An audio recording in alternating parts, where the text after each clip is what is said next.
کبھی یہ سوچا ہے کہ کئی دہائیاں پرانی شاعری آج کے دور میں ہمارے لیے اتنی ریلیونٹ کیسے ہو سکتی ہے؟ آج ہم مرزا محمود سرحدی کے کچھ بہترین قطعات کو دیکھیں گے اور سمجھیں گے کہ یہ کیسے ہمارے معاشرے کے لیے ایک آئینہ ہے، ایک ایسا آئینہ جو وہ سچائیاں دکھاتا ہے جن سے ہم اکثر منہ موڑ لیتے ہیں۔ تو سوال یہ پیدا ہوتا ہے کہ کیا واقعی ماضی کی شاعری ہمارے آج کو سمجھنے میں ہماری مدد کر سکتی ہے؟ دیکھیں، یہ صرف پرانے الفاظ نہیں ہیں، یہ ایک بہت طاقتور آئینہ ہے۔ یہ وہ سچائیاں دکھاتا ہے جو وقت کے ساتھ بدلتی نہیں ہیں۔ تو آئیے دیکھتے ہیں کہ یہ آئینہ ہمیں آج کیا دکھا رہا ہے۔ چلیں تو پھر شروع کرتے ہیں۔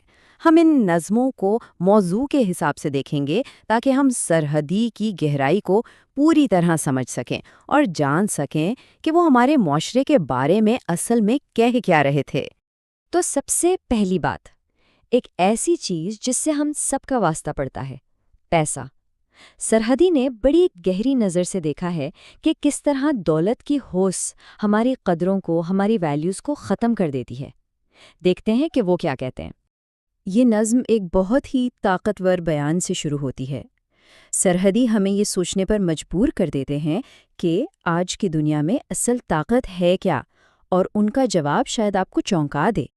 اور یہ رہا ان کا جواب، تمام زر کے کرشمے ہیں آج دنیا میں۔ یہ ایک چونکا دینے والی بات ہے۔ سرحدی کہہ رہے ہیں کہ آج جو بھی بڑا یا چھوٹا کمال نظر آتا ہے وہ سب پیسے کا کھیل ہے۔ ذرا سوچیں، کیا یہ بات آج بھی سچ نہیں لگتی؟ تو یہ زر ہے کیا؟ یہ صرف سونا نہیں ہے، یہ ہر قسم کی دولت ہے، مال و اسباب ہے، اور سرحدی کے لیے یہ وہ مرکزی نقطہ ہے جس کے ارد گرد ہماری پوری دنیا گھوم رہی ہے۔ آئیے دیکھتے ہیں کہ اس کا مطلب کیا ہے۔ اور یہاں شاعر کی تنقید کا اصل نچوڑ ہے۔ وہ کہتے ہیں کہ ہم ایک ایسی دنیا میں رہ رہے ہیں جہاں کسی کا کردار نہیں بلکہ بینک بیلنس اہمیت رکھتا ہے۔ ایک غریب لیکن نیک انسان کو کوئی نہیں پوچھتا، جبکہ ایک امیر، چاہے وہ بے ایمانی کیوں نہ ہو، اسے عزت دی جاتی ہے۔ یہ ایک تلخ حقیقت ہے نا؟ اور بات یہیں ختم نہیں ہوتی۔ اگلی نظم میں سرحدی ہمیں دکھاتے ہیں کہ کس طرح پیسے نے ہمارے معاشرے کے پورے ڈھانچے کو ہی الٹ کر رکھ دیا ہے۔ ذرا اس پر غور کریں۔ ایک ایسی دنیا جہاں استاد اپنے شاگردوں کی عزت کر رہے ہیں صرف اس لیے کہ وہ امیر ہیں، یہ کتنی عجیب بات ہے۔ سرحدی یہاں ہماری گرتی ہوئی اقدار پر ایک گہرا طنز کر رہے ہیں۔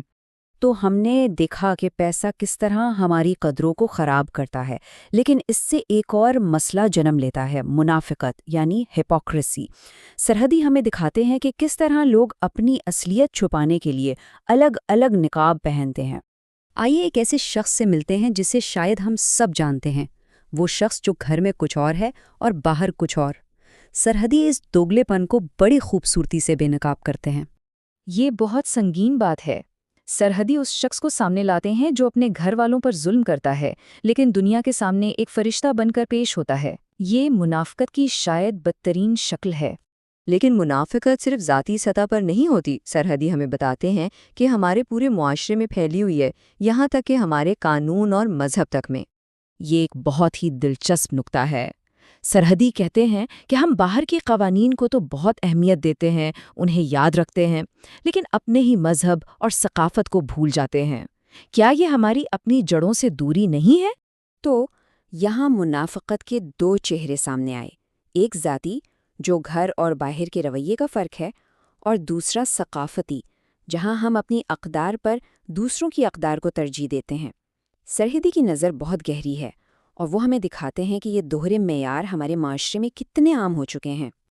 اب تک ہم نے دیکھا کہ سرحدی معاشرے پر کتنی گہری تنقید کرتے ہیں، لیکن اب ہم ان کی شاعری کا ایک زیادہ ذاتی پہلو دیکھیں گے۔ آئیے دیکھتے ہیں کہ وہ خود اپنے بارے میں کیا کہتے ہیں۔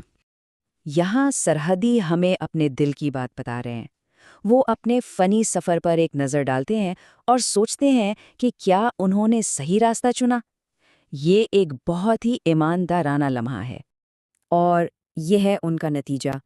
وہ مانتے ہیں کہ ان کے راستے نے شاید انہیں اپنے لوگوں سے دور کر دیا ہو، لیکن اسی وجہ سے ان کی شاعری کو وہ بلندیاں ملیں جو شاید نہ ملتی۔ یہ ایک فنکار کی قربانی ہے۔ تو ہم نے سرحدی کی دنیا کا یہ سفر طے کیا۔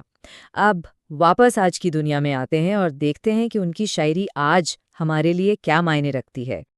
یہ حیران کن ہے نا؟ سرحدی کی تنقید آج بھی اتنی ہی سچی لگتی ہے۔ دولت کا اثر، معاشرے کی منافقت، قدروں کا زوال، ایسا لگتا جیسے کچھ بدلا ہی نہیں۔ تو آخر میں یہی سوال ہے، اگر سرحدی آج زندہ ہوتے تو وہ ہماری دنیا کے بارے میں کیا کہتے؟